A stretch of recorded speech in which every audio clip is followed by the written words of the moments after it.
Hello everyone, प्यारे बच्चों। आज हम सोशल साइंस की 10th क्लास की वर्कशीट नंबर 29 सॉल्व करेंगे। और सबसे पहले मैं आपको एंट्रीज बता देती हूँ। आपको अपना नाम लिखना है, टीचर का नाम लिखना है और डेट डालनी है 10 सितंबर 2020। सो लेट्स स्टार्ट आज की वर्कशीट। ग्लोबलाइजेशन क्या है बच्चों? आज की हमारी वर्कशीट एसएसटी की है। इसका टॉपिक है ग्लोबलाइजेशन क्या है। तो देखो, पिछले दो से तीन दशकों में अधिक से अधिक एमएनसी, बच्चों एमएनसी का मतलब होता है मल्टीनेशनल कंपनीज, ठीक है। तो बहुराष्ट्रीय कंपनियां दुनिया भर के स्थानों की तलाश में हैं। जो एमएनसी कंपनी हैं वो हर जगह अपने लिए स्थान तलाश रही हैं कि कहाँ पर कंपनियों को खोला जा सकता है ना, और जो उनके उत्पादन के लिए सस्ते होंगे। और एमएनसी कंपनी जो होती हैं वो क्या करती हैं बच्चों, जैसे विकासशील जो देश होते हैं तो उन देशों में वो अपनी स्थापना करती हैं, है ना। जो बहुराष्ट्रीय कंपनियां होती हैं वो स्थापना करती हैं अपने कारखानों का। और क्यों करती हैं? ऐसा करने से क्या होता है, वहाँ पे उन्हें सस्ते दर पे तो मजदूर मिल जाते हैं और उत्पादन अधिक से अधिक होता है उनका। इन देशों में बहुराष्ट्रीय कंपनियों द्वारा विदेशी निवेश बढ़ रहा है। ये जो बहुराष्ट्रीय कंपनियां हैं ये क्या कर रही हैं, विदेशी निवेश को बहुत अधिक बढ़ा रही हैं, है ना। साथ ही इन देशों के बीच विदेशी व्यापार तेजी से बढ़ रहा है। जिन देशों में एमएनसी कंपनीज हैं उन सभी देशों में आपस में भी बहुत व्यापार बढ़ रहा है। अधिक से अधिक विदेशी निवेश और अधिक से अधिक विदेशी व्यापार का परिणाम है विभिन्न देशों के उत्पादनों और बाजारों का एकीकरण। जो एमएनसी कंपनियां हैं ये ज़्यादा से ज़्यादा व्यापार करती हैं, है ना, और ज़्यादा से ज़्यादा विदेशी निवेश करती हैं। तो जब इसका क्या परिणाम निकल रहा है? इसका ये परिणाम निकल रहा है कि विभिन्न देशों के जो उत्पादन हैं और बाजार हैं उन सभी का एकीकरण होता जा रहा है, ठीक है। विभिन्न देशों के बीच संबंध परस्पर संबंध और तीव्र एकीकरण की प्रक्रिया ही वैश्वीकरण है। वैश्वीकरण क्या है बच्चों? विभिन्न देशों के बीच परस्पर संबंध और तीव्र एकीकरण, ठीक है। आपस में जो संबंध स्थापित हो रहे हैं राष्ट्रों के, और इसके अलावा जो एकीकरण हो रहा है, एकीकरण किस लिए हो रहा है? एक समान उत्पाद वही कंपनियां इस देश में उत्पादित कर रही हैं, वही दूसरे में उत्पादित कर रही हैं, तो वो क्या कर रही हैं, एकीकरण के सूत्र में बांध रही हैं, ठीक है, सभी राष्ट्रों को। तो ये प्रक्रिया क्या कहलाती है? ये प्रक्रिया वैश्वीकरण की प्रक्रिया कहलाती है। एमएनसीज या बहुराष्ट्रीय कंपनियां वैश्वीकरण की प्रक्रिया में एक प्रमुख भूमिका निभा रही हैं। विभिन्न देशों के बीच अधिक से अधिक वस्तुओं और सेवाओं, निवेश और प्रौद्योगिकी का आदान प्रदान हो रहा है। सभी देश क्या कर रहे हैं, आपस में एक दूसरे को वस्तुएं भेज रहे हैं, कच्चे माल के रूप में भेज रहे हैं या निर्मित माल के रूप में भेज रहे हैं ना, सेवाओं के रूप में भेज रहे हैं, निवेश कर रहे हैं एक दूसरे के उसमें निवेश कर रहे हैं ना, धन निवेश कर रहे हैं, और प्रौद्योगिकी मतलब टेक्नोलॉजी का आदान प्रदान कर रहे हैं, एक दूसरे को टेक्नोलॉजी का आदान प्रदान कर रहे हैं। दुनिया के अधिकांश क्षेत्र कुछ दशक पहले की तुलना में एक दूसरे के निकट संपर्क में हैं। इनके अलावा देशों के बीच लोगों की आवाजाही भी हुई है, ठीक है। कुछ दशक, बच्चों दशक का मतलब होता है 10 साल का समय, ठीक है। तो दुनिया के अधिकांश क्षेत्रों में कुछ दशक पहले, लगभग कुछ ही समय पहले, 10 साल पहले तुलना में, पहले की तुलना में, है ना, एक दूसरे से निकट संपर्क आया। और वो किस कारण से आया है? एमएनसी कंपनियों के कारण, ठीक है। जो बहुराष्ट्रीय कंपनियां हैं इनके कारण आया है, क्योंकि ये निवेश कर रही हैं और एकीकरण की प्रक्रिया को अपना रही हैं। तो इससे क्या हो रहा है, लोग एक दूसरे राष्ट्र में भी बहुत ज़्यादा आ जा रहे हैं, ठीक है। अब बच्चों हम आगे टॉपिक पढ़ेंगे वैश्वीकरण को संभव बनाने के कारक। कौन कौन से कारक हैं जिनसे कि वैश्वीकरण संभव हो सकता है? तो देखिए, पहला इधर पढ़ते हैं प्रौद्योगिकी, दूसरा है विदेश व्यापार और विदेश निवेश की नीति का उदारीकरण, और तीसरा है विश्व व्यापार संगठन। तो देखिए, पहले हम पढ़ेंगे प्रौद्योगिकी के बारे में। परिवहन प्रौद्योगिकी में तेजी से सुधार, इनसे कम लागत में लंबी दूरी की वस्तुओं को तेजी से आपूर्ति को संभव किया है। बच्चों जो परिवहन प्रौद्योगिकी है, परिवहन प्रौद्योगिकी का मतलब क्या हुआ, जो ऐसी टेक्नोलॉजी के जो बने हुए परिवहन हैं, परिवहन के साधन हैं, तो वो क्या कर रहे हैं कि कम लागत में, कम पैसे लग रहे हैं और लंबी दूरी की, बहुत लंबी दूर तक की वस्तुओं की तेजी से आपूर्ति को, कोई राष्ट्र के और दूसरे राष्ट्र के बीच में मान लीजिए बहुत अधिक दूरी है, लेकिन उस दूरी को भी बहुत नज़दीक कर दिया है किसने? परिवहन प्रौद्योगिकी ने, है ना। तो उससे तेज़ी से आपूर्ति को संभव किया। मान लीजिए कि हमें अमेरिका जाना है, ठीक है, या यहाँ की एक कोई ऐसी एमएनसी कंपनी है जो अमेरिका में भी है और भारत देश में भी है, ठीक है। तो मान लीजिए, तो वो कैसे जाएगी? वो बाय एयरलाइन, है ना, बाय एयरलाइन जाएगी। तो एयरलाइन से क्या होगा, कम पैसे भी लगेंगे और जल्दी भी सामान इधर एक राष्ट्र से दूसरे राष्ट्र को पूर्ति संभव हो पाएगी। ठीक है, तो ये क्या थी, ये प्रौद्योगिकी है।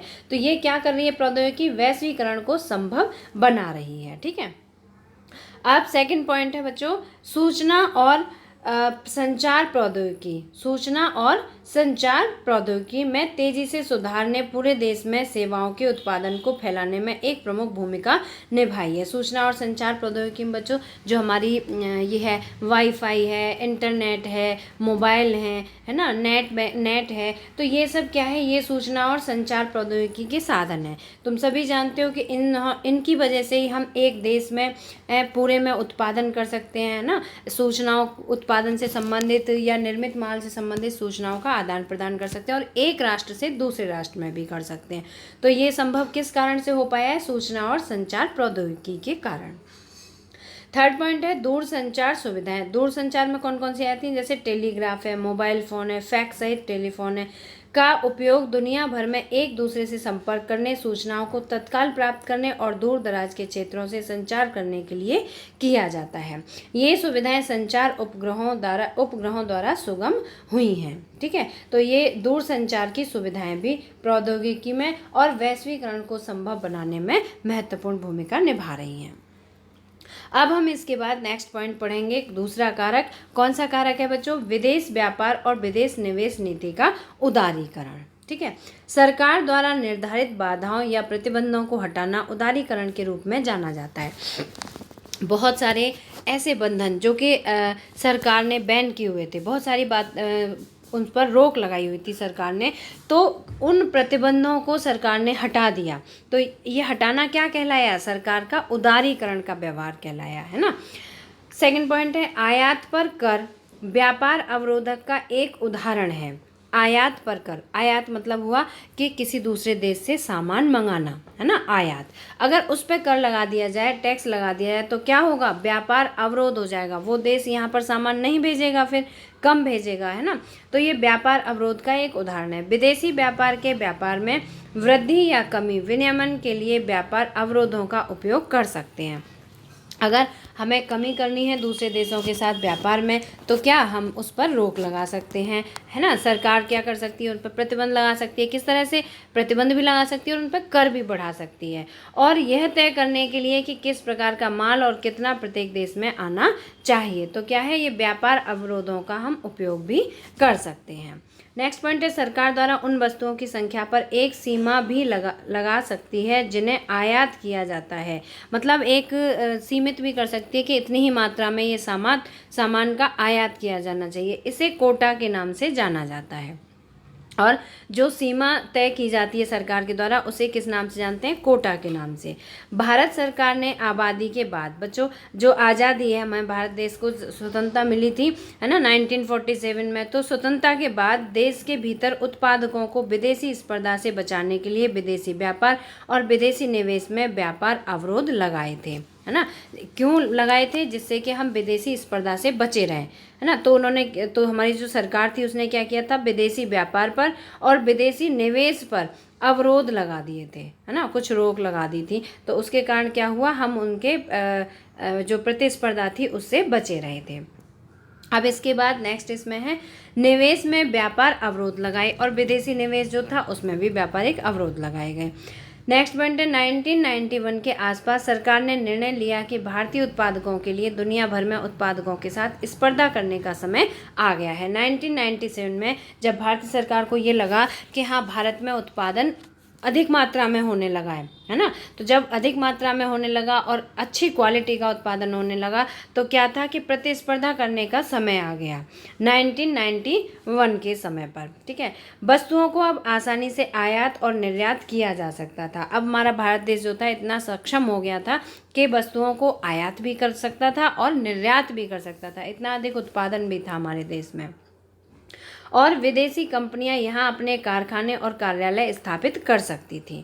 वस्तुओं को अब स्वतंत्र रूप से निर्णय लेने की अनुमति, व्यवसायों को अब स्वतंत्र रूप से निर्णय लेने की अनुमति है कि वे क्या आयात या क्या निर्यात करना चाहते हैं। ठीक है, 1991 के बाद से जो व्यवसाय हैं, है ना, व्यवसाय का मतलब हो गया कि वो व्यक्ति जो कि व्यवसाय करते हैं या जिनकी अपनी कंपनियां हैं, तो वो खुद स्वतंत्र रूप से निर्णय ले सकते हैं कि वो किस चीज़ का आयात करना चाहते हैं और किस चीज़ का वो निर्यात करना चाहते हैं। मीन्स उनके पास अगर अधिक मात्रा में उत्पादन होगा तो वो निर्यात भी कर सकते हैं। अब थर्ड पॉइंट है बच्चों, हम वैश्वीकरण संभव बनाने के कारक पढ़ रहे हैं, तो इसमें थर्ड पॉइंट है विश्व व्यापार संगठन की भूमिका। ठीक है, व्यापार संगठन की भूमिका। तो देखिए, विश्व व्यापार संगठन मतलब WTO, वर्ल्ड ट्रेड ऑर्गेनाइजेशन, एक ऐसा संगठन है जिसका उद्देश्य अंतर्राष्ट्रीय व्यापार को उदार बनाना है। उदार मतलब फ्लैक्सिबिलिटी लानी है, उसमें लचीलापन लाना है। ठीक है, कभी कर को कम भी किया जा सकता है, कभी बढ़ाया भी जा सकता है, तो ये क्या कहलाता है, ये उदारीकरण कहलाता है। विश्व व्यापार संगठन अंतर्राष्ट्रीय व्यापार के संबंध में नियम स्थापित करता है और देखता है कि इन नियमों का पालन हो। पहले अपने नियम बनाता है ना, अंतर्राष्ट्रीय व्यापार के संबंध में, और फिर ये भी देखता है कि इन नियमों का पालन होना चाहिए। नेक्स्ट पॉइंट है, हालांकि विश्व व्यापार संगठन सभी को मुक्त व्यापार की अनुमति देता है। मुक्त व्यापार की मीन्स अपनी इच्छा स्वेच्छा से कुछ भी आयात करें और कुछ भी निर्यात करें, तो ये मुक्त व्यापार कहलाएगा। व्यवहार में यह देखा जाता है कि विकसित देशों ने व्यापार अवरोधों को गलत तरीके से बरकरार रखा है। बच्चों, अभी यह हमने वर्कशीट समझी है। अब इस पर आधारित इसमें 4 प्रश्न दिए गए हैं, तो हम सभी प्रश्नों के उत्तर करेंगे। अब मैं आपको पहला प्रश्न दिखाती हूँ।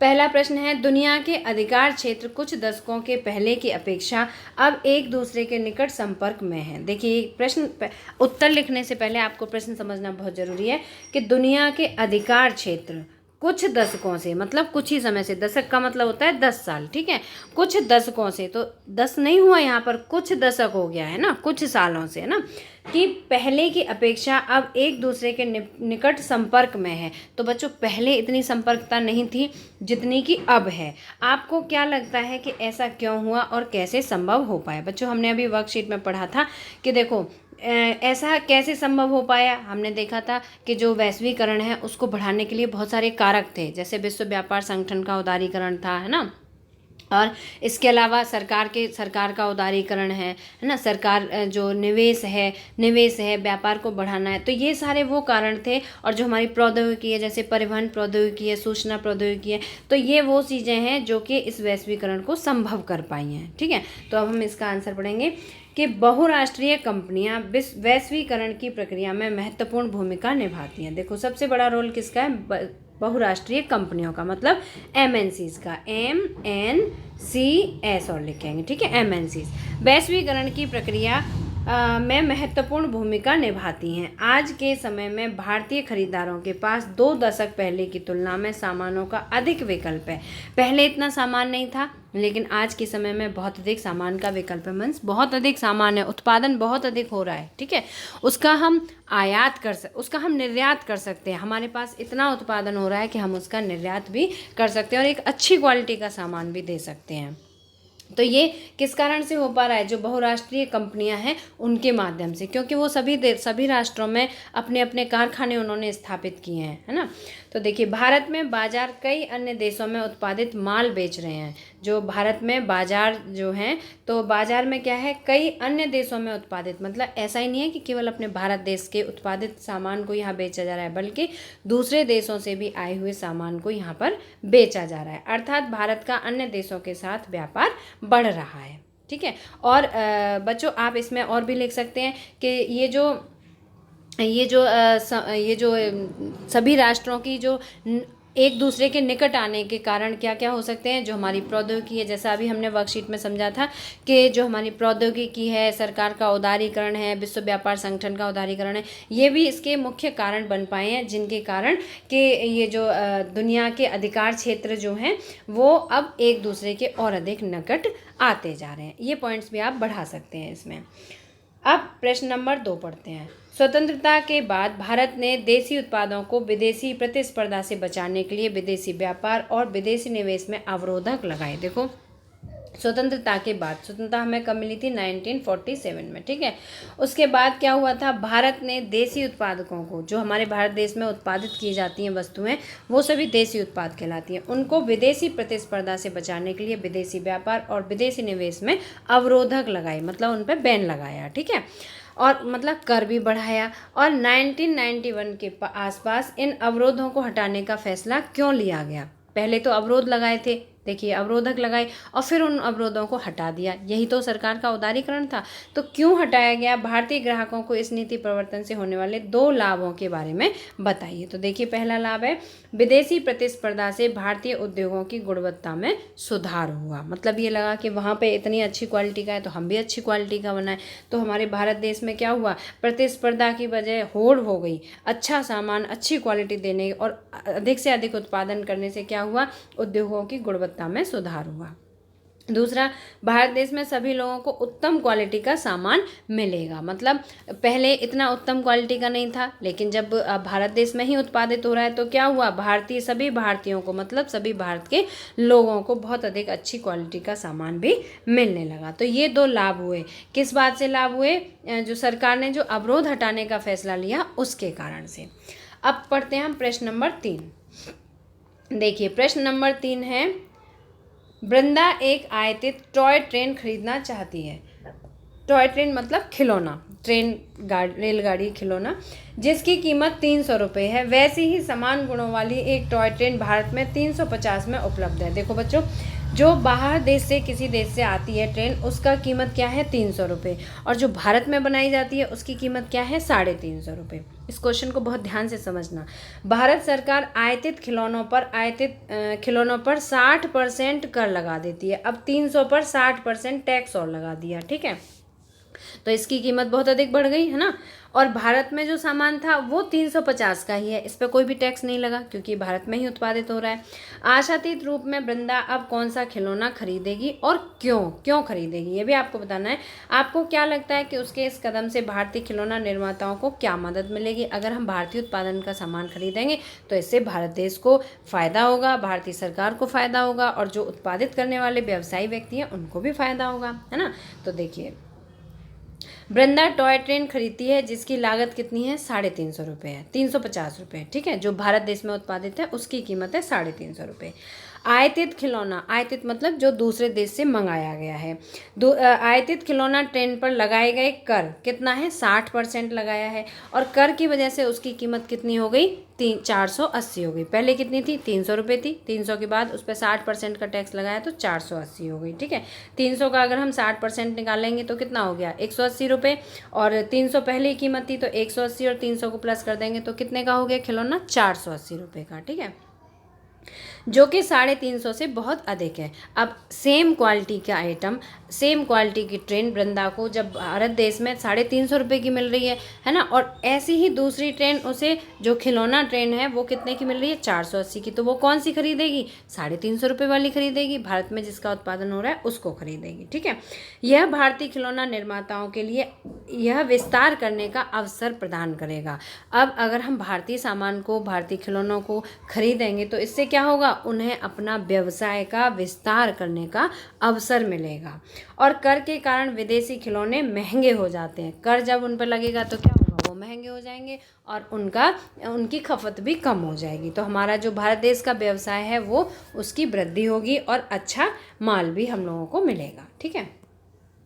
नेक्स्ट है प्रश्न नंबर 4। गौरंग एक युवा है जो अपनी शिक्षा पूरी करने के बाद मणिपुर में अपने छोटे से गांव में लौटता है। तो देखिए इसमें क्या बताया, गौरंग के बारे में बताया क्या है कि वो मणिपुर का रहने वाला है, और जब वो अपनी शिक्षा पूरी कर लेता है तो मणिपुर में अपने छोटे से गांव में लौटता है। वह पाता है कि आदिवासियों द्वारा, मणिपुर में कुछ आदिवासी इलाके हैं, वहाँ पर आदिवासी रहते हैं, तो उनके द्वारा बनाए गए सुंदर अद्वितीय टोकरियों, वहाँ पे क्या बनाते हैं लोग, टोकरियाँ बनाते हैं, बहुत सुंदर सुंदर टोकरियाँ बनाते हैं।